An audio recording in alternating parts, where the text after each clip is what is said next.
Hello, everybody, and welcome to the 18th episode of Stories of Service, ordinary people who do extraordinary work. And I am the host of Stories of Service, Teresa Carpenter.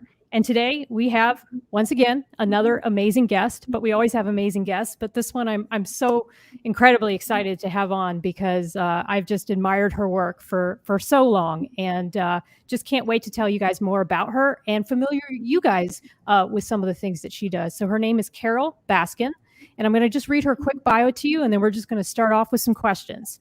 So Carole Baskin is the founder and CEO of Big Cat Rescue. She runs a real estate business and manages 100 plus volunteers and interns from around the world and 10 staff and contractors. She has run this Tampa-based nonprofit since 1992. She's garnered international attention to the plight of captive big cats on CNN, Animal Planet, Discovery, U.S. News and World Report, People Magazine, The Today Show, Sports Illustrated, Netflix, Wondery, and all the local media outlets, and many more national and international programs. She is the host of the Cat Chat Show, a live interview with cat experts from around the world. She's lectured in Costa Rica, Panama, Mexico, and many cities around the United States on legislative and sanctuary standards in universities, law colleges, including Stetson, Texas, Lutheran University, and the University of Miami, and in numerous animal association conferences. Her efforts, combined with many others of like mind, have resulted in the 2003 passage of the Captive Wild Animal Safety Act, which made it illegal to sell a big cat across state lines as a pet. The 2009 requirement that those in Florida who possess Class 1 animals make a post. Hold on just a second. I got one loud thing in the background I'm going to get rid of. Hold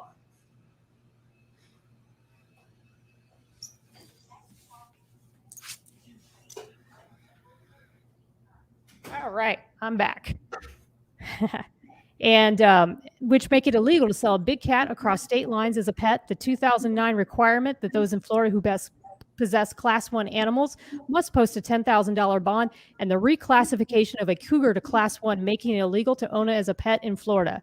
Carole is so outspoken that her enemies, the people who breed big cats and exploit the cubs in pay-to-play schemes, have repeatedly threatened her life, and one of them is in jail serving a 22-year sentence after being convicted on 2 counts of murder for hire. Welcome, Carole.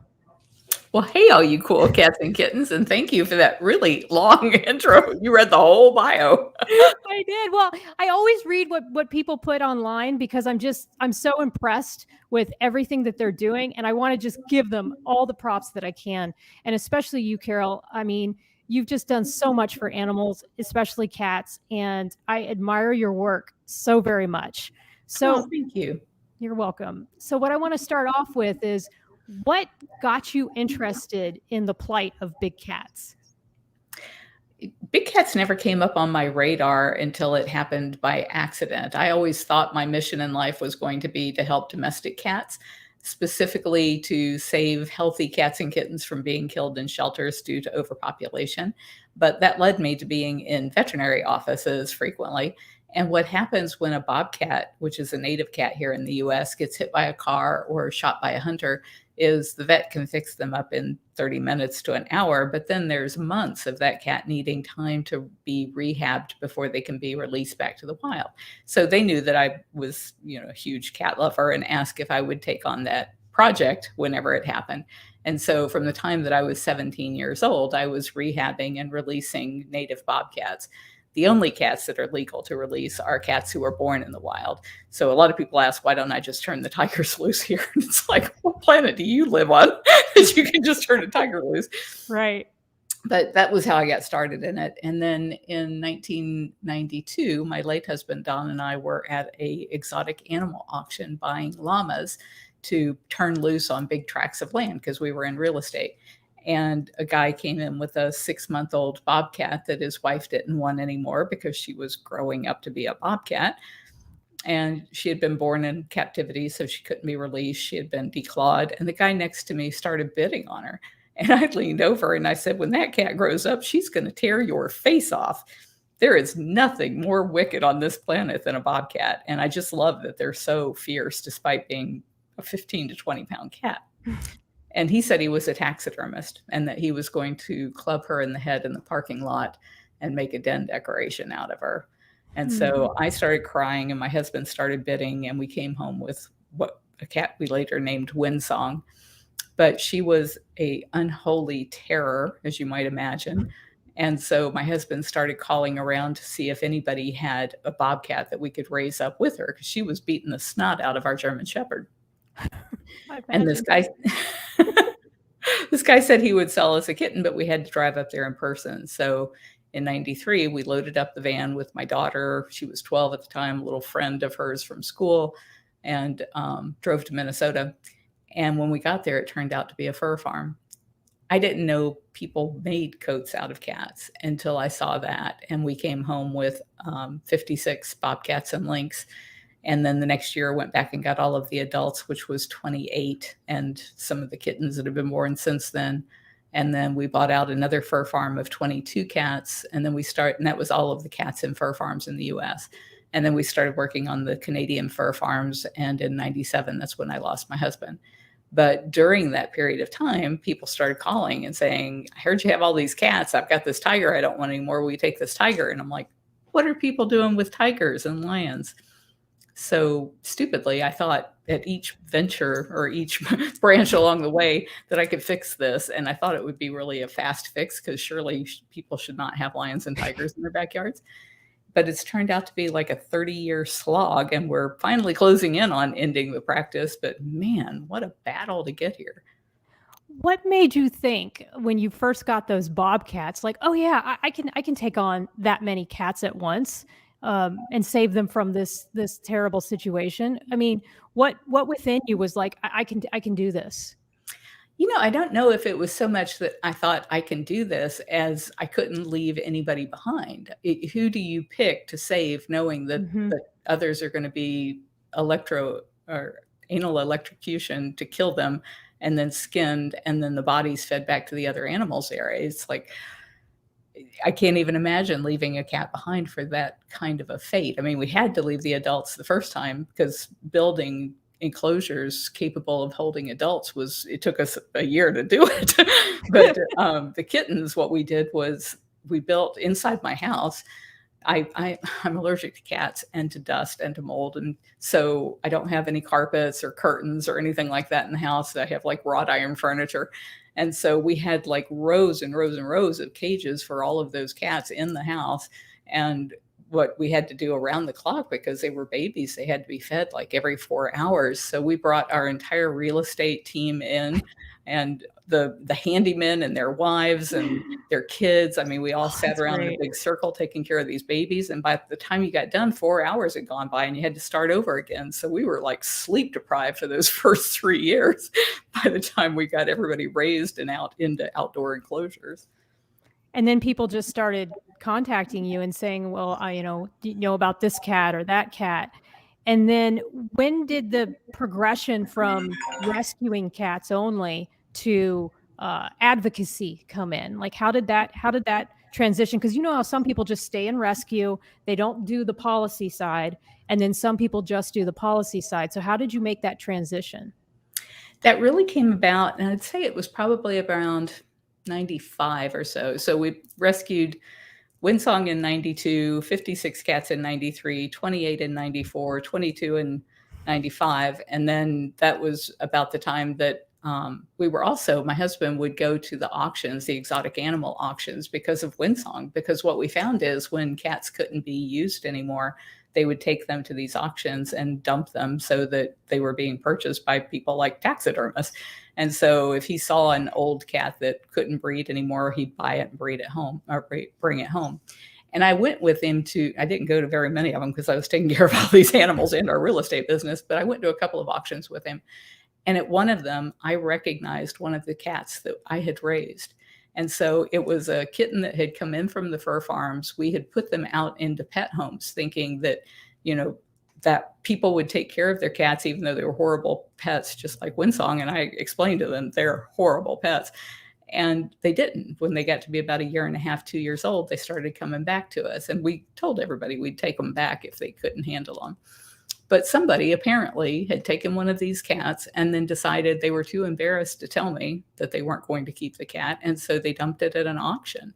And I thought, there's just we can't be a part of that cycle. We can't control what happens from that point forward. And you can't rescue your way out of this, because once people knew we were here, we were getting hundreds of calls every year, people trying to dump their animals.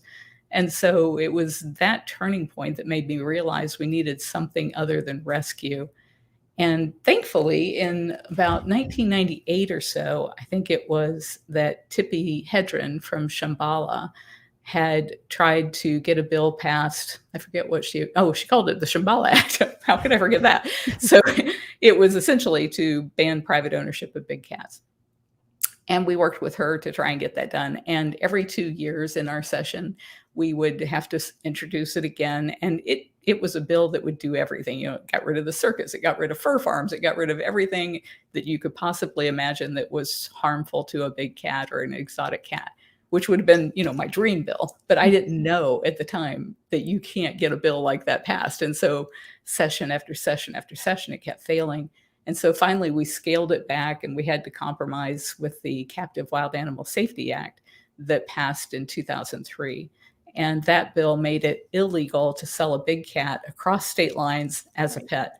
So that law is actually part of what Joe Exotic ended up going to jail for violating that law. But it didn't ban private ownership, and it didn't ban the main driver for all of this abuse, which is people want to pay to pet or see baby big cats. Yes. And so this bill that we currently are working on since 2003 to close that loophole does two things. It bans private ownership, and it bans cub petting. And so people who have them can keep them. They just can't buy or breed more. And most people who have them as pets, they don't keep them past the time that they're about 4 or 5 years old, because they become adults and they can't play with them anymore. So that whole problem across the United States will die out in the next 4 or 5 years when our bill passes. How widespread is tiger ownership? Like, I think my audience isn't familiar with this issue at all. So I think what would be interesting to know is are there certain states that it's more prominent in, and how have you seen patterns over the year? Has it died since you started doing this, or gotten smaller? In 2003, we had to turn away 312 big cats, in addition to all of the cats that we rescued that year. And every other year, that number was doubling. So the problem was getting worse and worse and worse until that Captive Wild Animal Safety Act passed in 2003. And the very next year, instead of having to turn away 500 or 600 big cats, because that was the trajectory we were on, it actually dropped for the first time ever to about 165, I think. And so that was another indicator to me that, all right, this is the way we fix this problem. Legislation is the answer. Yeah. Yeah, absolutely. There's never been a count on how many of these big cats are in America. USDA regulates the zoos, and any place that exhibits wild animals has to have a USDA license. So in 2004, USDA did a census, and it was the way they do a census is they email or mail all of the people who have a USDA license and said, how many tigers do you have? And then people would self-report on how many tigers they had. They didn't ask how many lions, leopards, cougars, none of that. They just want to know how many tigers are out there. In 2004, they found over 5,000 tigers that were in USDA licensed facilities. That doesn't count any of the people who just have them in their backyards that aren't like a zoo or some kind of menagerie. So we could only guess that it had to be double to triple that number, because, and the reason that we think that is because two things. One is the number of incidents that you would see as far as people getting killed or mauled or cats getting loose. And I tracked that for years and still do. And it's always been that Florida was the worst, and then Ohio, and then Texas. And then, I think it was Florida, and then Texas, and then Ohio, as far as the most killings, maulings, and escapes. So you only have this anecdotal evidence that says, okay, there's a really big problem out there because of all of these incidents that are ending up in the news, but there's no regulatory body that counts them. Just in Florida, the Florida Wildlife Commission had estimated that they thought there were about 1,500 tigers in Florida. And when asked, well, how is it that you don't know? Their answer was, well, in a perfect world, we'd know where the tigers are. It's like, it doesn't have to be a perfect world for you to know where the tigers are. That's such an unsatisfying answer. Oh my Yeah. God. And I think that what people don't understand is they go to these cub petting farms or these types of zoos, and they don't really understand that they're feeding into this industry that's so much bigger than just that one trip. And what they're seeing when they walk in looks great on the outside, but there's an industry behind it that has to continue to churn out these tiger cubs, correct? They can only use the cubs from about the age of 8 weeks to 12 weeks. And that was a inadvertent loophole that USDA created. USDA said that if they're under 8 weeks old, they don't have any kind of an immunity, and so handling by the public could kill the cub.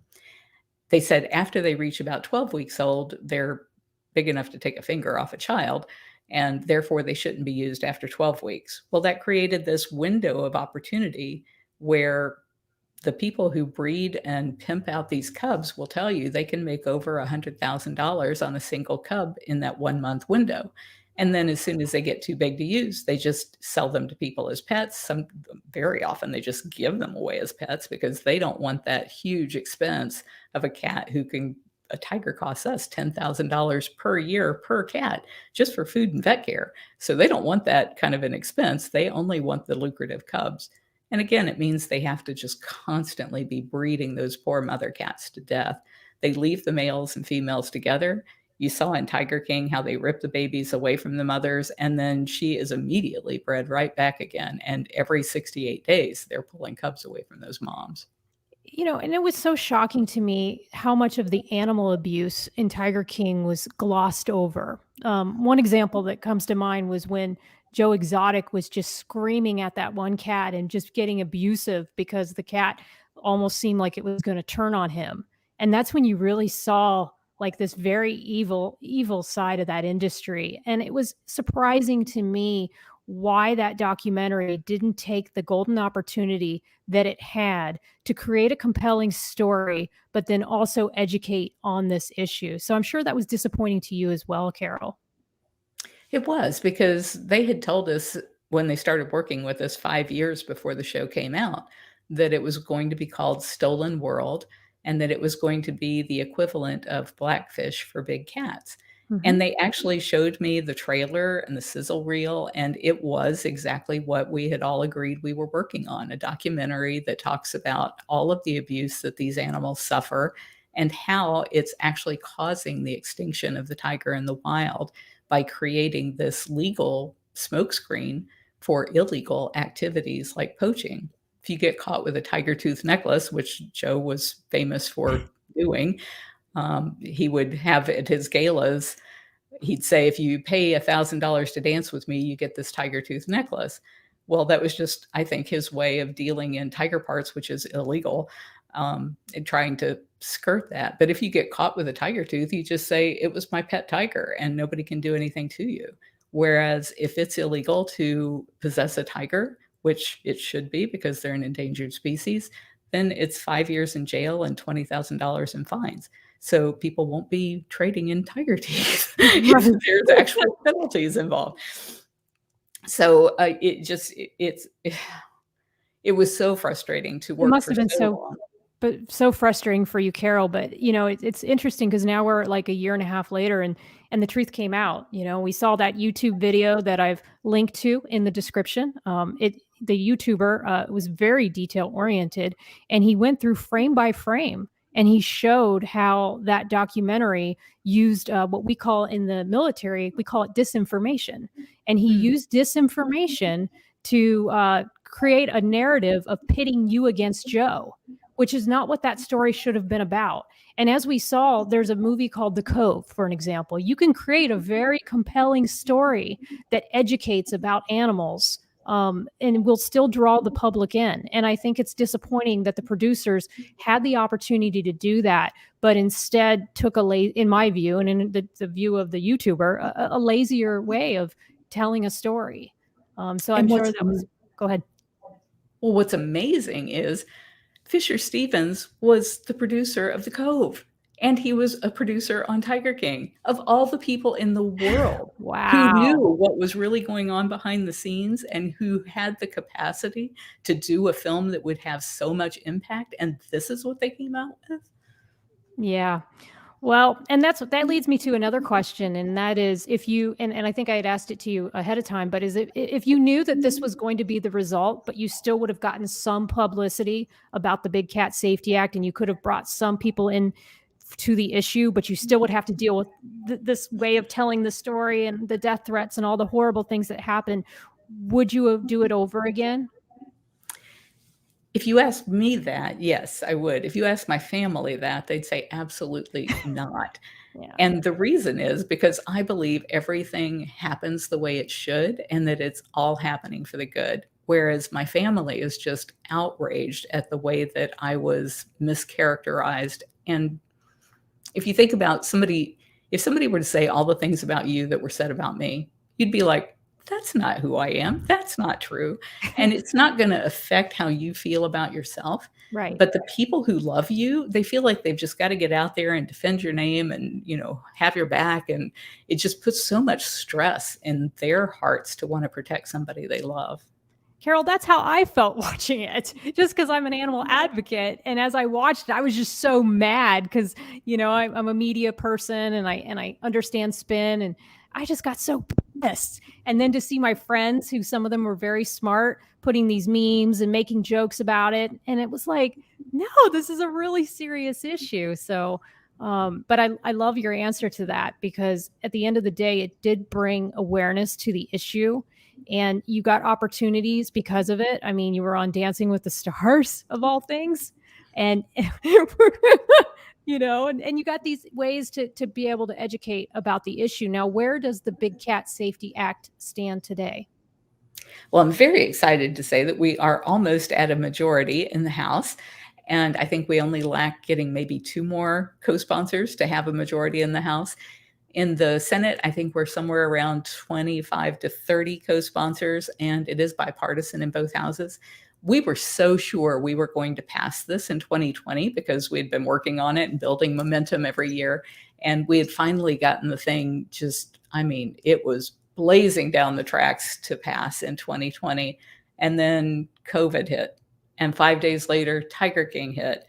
And then there was the election. And despite all of that, we got a floor vote, which was the first time in all these years we got a vote on the floor of the House in December the 13th. And we won with a 2/3 majority vote. And so all it had to do was go over to the Senate. They needed to vote on it, and it would have been sent to the president to sign. And the Senate didn't call it up for a vote. Just, there's so many bills competing for time on the floor. And so in January, we had to start all over again. And we started January with the insurrection. So it was like, are we ever going to get this bill, Oh, in God. the forefront of people's minds? But we're making better progress this year than we've ever made before, which is what we say every year because it's always true. And I really think we can get it done this year. Why do you think people seem to, especially obviously Joe Exotic, but others as well, why do you think that they target you and your work? I think there's a couple of reasons there. One is if they rail against PETA, who has been extremely effective and much more effective than I've been in bringing these people to justice, they're railing against a corporation. And they can't make it a one-on-one kind of a fight with a corporation. What can, they say PETA kills and all kinds of crap like that to try and divert the attention away from the real issue, Right. which is cub abuse. Cruelty. Yeah. But in my case, they can target a single person and say, if we could just shut her up, then we could all go back to abusing animals the way we want to, and we can do whatever we want in our lives. And it's only because, this has been Joe's message for years, is that if they could just silence me, that everything would stop and they could go back to the archaic way things used to be. And I don't know I don't know why they all buy into that narrative, because even if he had been successful and killed me, it's not like it was going to ever stop our bill. Our bill No, is it still wasn't going going to to go stop the through. issue. There was other people that would take it up and still go on. And Yeah. I always think too that the people that target us the most sometimes are because you're obviously so effective, and that's threatening you and your organization and the cause. It is slowly but surely moving in the right direction, and I think there's forces at play that want to stop that from happening, and so. I like I say, I am so in awe of your work and what you're doing on behalf of big cats. Um, what advice would you give somebody who has a cause? Because my podcast is all about service. And what advice would you give somebody who has a cause and they're really passionate about it, but they really don't know where to begin to try to fight to make things better on behalf of that cause? I have a quote in my email signature that says, "Judge me by the enemies I have made." It's a Franklin D. Roosevelt quote. And I really feel like if you are going to champion a cause, you need to be willing to put everything you have on the line, because mediocrity never wins the day. It doesn't. No, no. I know so many people that run great sanctuaries who will tell me all the time, "We're so glad that you're the one out there leading the charge, because we don't want to have that target on our back. We don't want people threatening to come kill our family or our animals."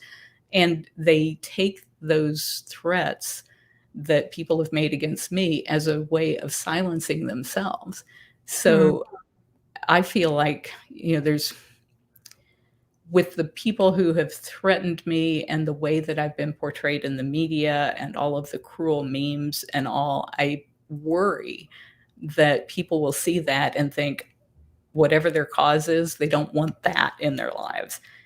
And I hope that they will see that I'm doing fine. I'm very happy, and yeah. I'm going to succeed. And that should be the message that they take, is to not worry about not only don't worry, don't let the bullies Right. hold you back.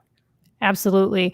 And I apologize, my camera shut off, but hopefully you can still hear me and you can hear me, Carole. But I can hear you. I was just like, "Oh, I yeah, don't know if I'm where'd she talking to go? myself No, here."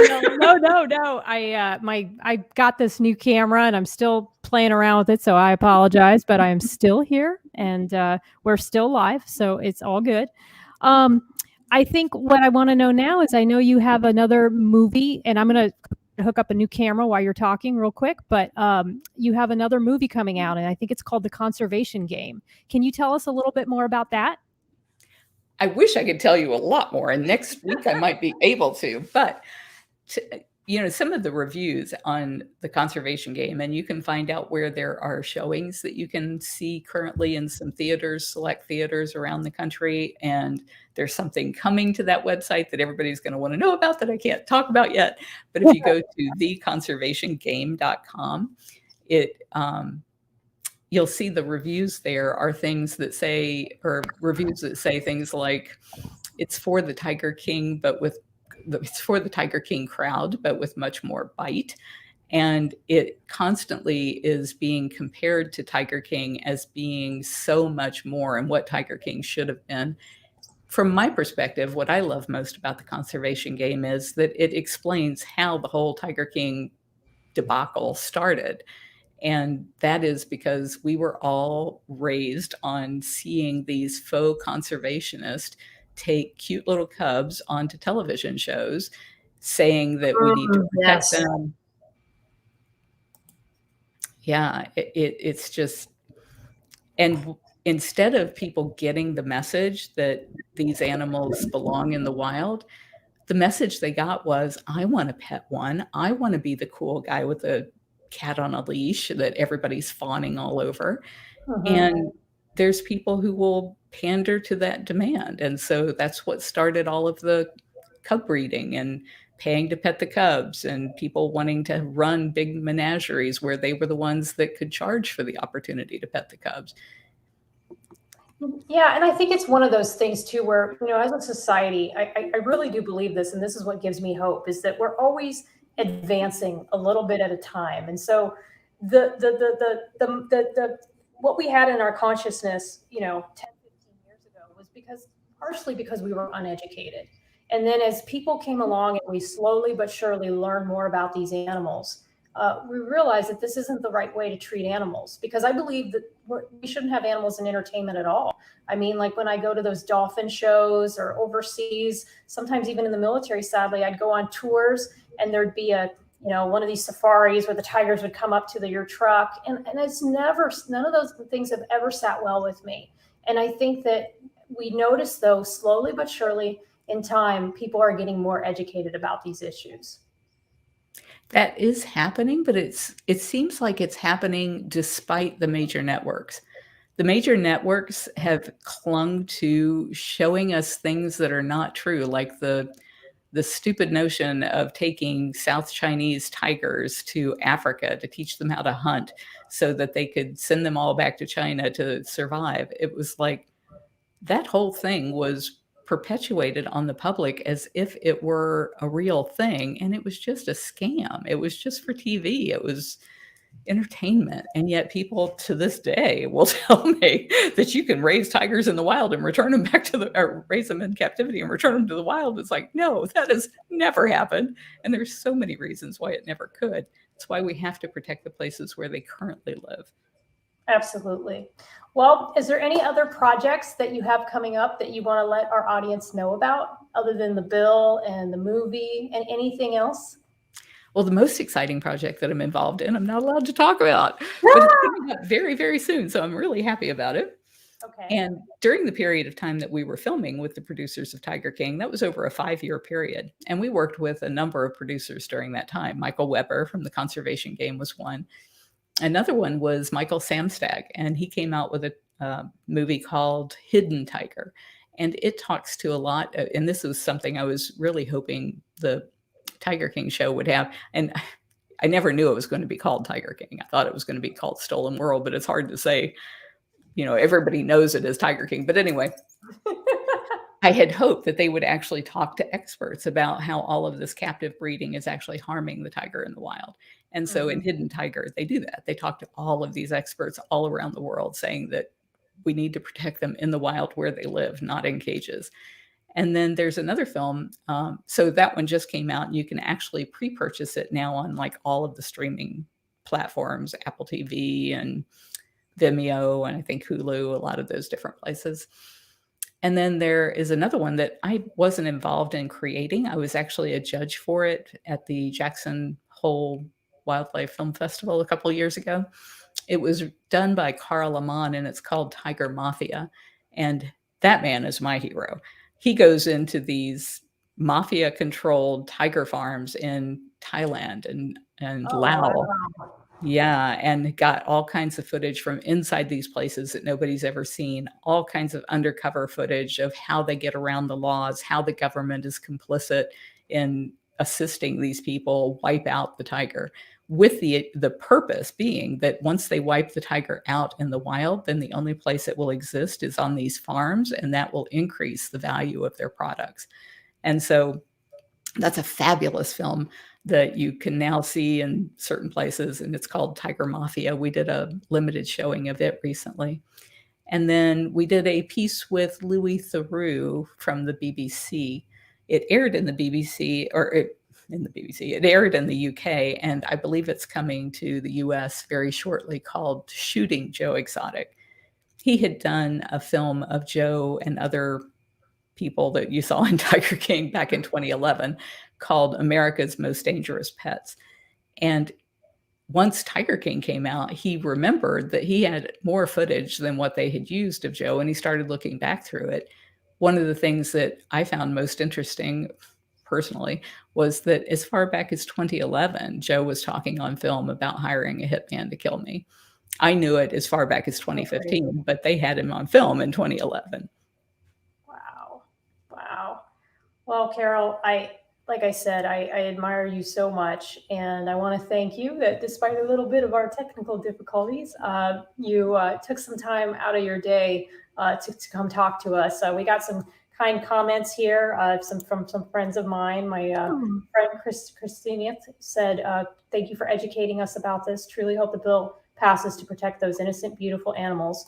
And then my friend Rosie, who did my promotion ceremony to commander, said, "Hello, Carole. We support you. Thanks for what you're doing, and stay the course." So thank you. Thank you so much, Carole. This has been such a delightful conversation. Is there anything that I didn't ask you about that you wanted to add?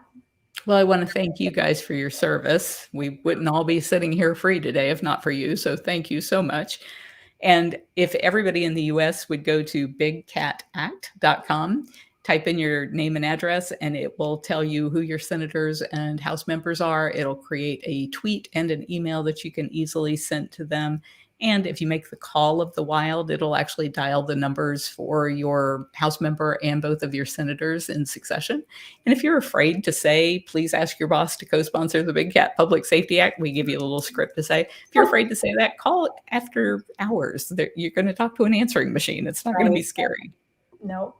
All right, well, I'll meet you backstage in just a second. And thank you all for watching today. And thank you so much for taking the time to listen to the stories of service. I'm going to be taking a quick hiatus for a few weeks. I'm in a very intensive school for the Navy. And so I've got to take a little bit of a break. But this was the one interview I wanted to take care of before I did that. So thank you all for watching, everyone, and enjoy the rest of your evening and have a good night. Bye now. All right.